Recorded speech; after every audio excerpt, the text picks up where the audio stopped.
Chapter 109, Ahab and Starbuck in the cabin. According to usage, they were pumping the ship the next morning, and lo, no inconsiderable oil came up with the water. The casks below must have sprung a bad leak. Much concern was shown, and Starbuck went down into the cabin to report this unfavorable affair. You see, in sperm whalemen with any considerable amount of oil on board, it's a regular semi-weekly duty to conduct a hose into the hold and drench the casks with seawater, which afterwards, at varying intervals, is removed by the ship's pumps. Hereby, the casks are sought to be kept damply tight. While the changed character of the withdrawn water, the mariners readily detect any serious leakage in the precious cargo. This is important to do. Now, from the south and west, the Pequod was drawing nigh to Formosa and the Beachy Isles, between which lies one of the most tropical outlets from the China waters into the Pacific.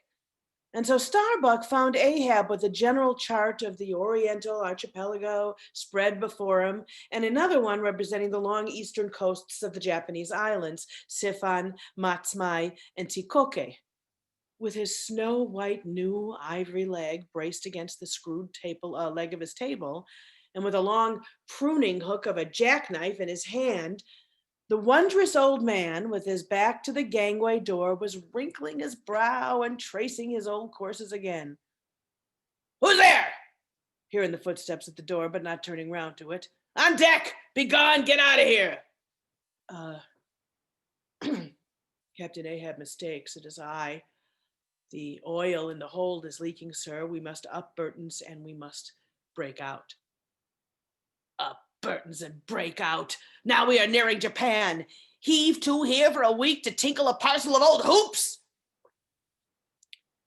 Either do that, sir, or waste in one more day more oil than we may make good in a year.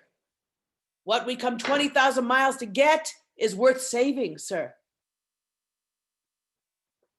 So it is. So it is, if we can get it. I was speaking of the oil in the hold, sir. I was not speaking or thinking of that at all. Be gone, let it leak. I'm all a leak myself. Aye, leaks and leaks. Not only full of leaky casks, but those leaky casks are in a leaky ship, and that's a far worse plight than the Pequod's, man. And yet I don't stop to plug my leak. For who can find it in the deep-seated hull? Or how hope to plug it, even if found in this life's howling gale? Starbuck! I'll not have the Burtons hoisted!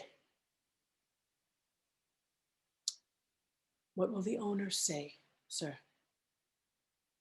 Let the owners stand on Nantucket Beach and out yell the typhoons.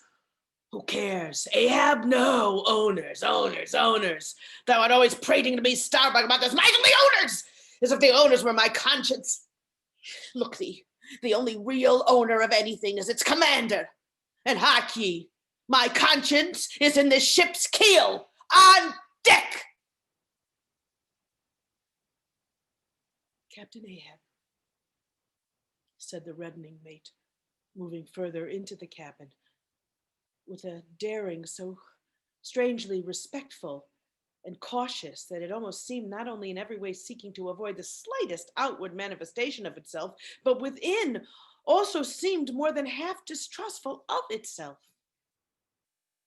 A better man than I might well pass over in thee what he would quickly enough resent in a younger man, sir. Aye, and in a happier Captain Ahab. Devils. Dost thou then so much as dare to critically think of me? Me, the captain, on deck? Well, nay, sir, not yet. I do entreat, and I do dare, sir, to be forbearing. Shall we not understand each other better than hitherto, Captain Ahab?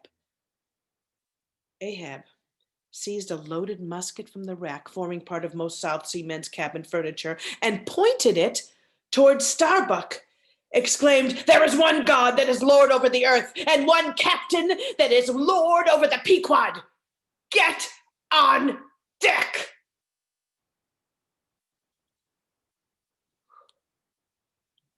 For an instant, in the flashing eyes of the mate and in his fiery cheeks, you would have almost thought that he had really received the blaze of the leveled tube. But mastering his emotions, he half calmly rose, and as he quitted the cabin, paused for just an instant and said, "Thou hast outraged, not insulted me, Captain. But for that I ask thee not to beware of Starbuck. Thou wouldst but laugh. But let Ahab beware of Ahab. Beware of thyself, old man.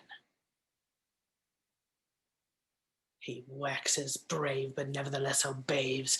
More careful bravery that," said Ahab as Starbuck disappeared. "What's that?" he said. "Ahab, beware of There's something there." Then, unconsciously using the musket for a staff with an iron brow, he paced to and fro in the little cabin. He thought, and presently the thick plates of his forehead relaxed. And returning the gun to the rack, he went to the deck. "Thou art but too good a fellow, Starbuck," he said lowly to the mate. Then raising his voice to the crew, "Furl to the gallant sails and close reef the topsails fore and aft. Back the backyard, up Burton, and break out the main hold." It were perhaps vain to surmise exactly why it was that, as respecting Starbuck, Ahab thus acted. Might have been a flash of honesty in him, a mere prudential policy, which, under the circumstance, imperiously forbade the slightest symptom of open disaffection, however transient, in this most important position of the chief officer of the ship. However it was, his orders were executed and the Burtons were hoisted.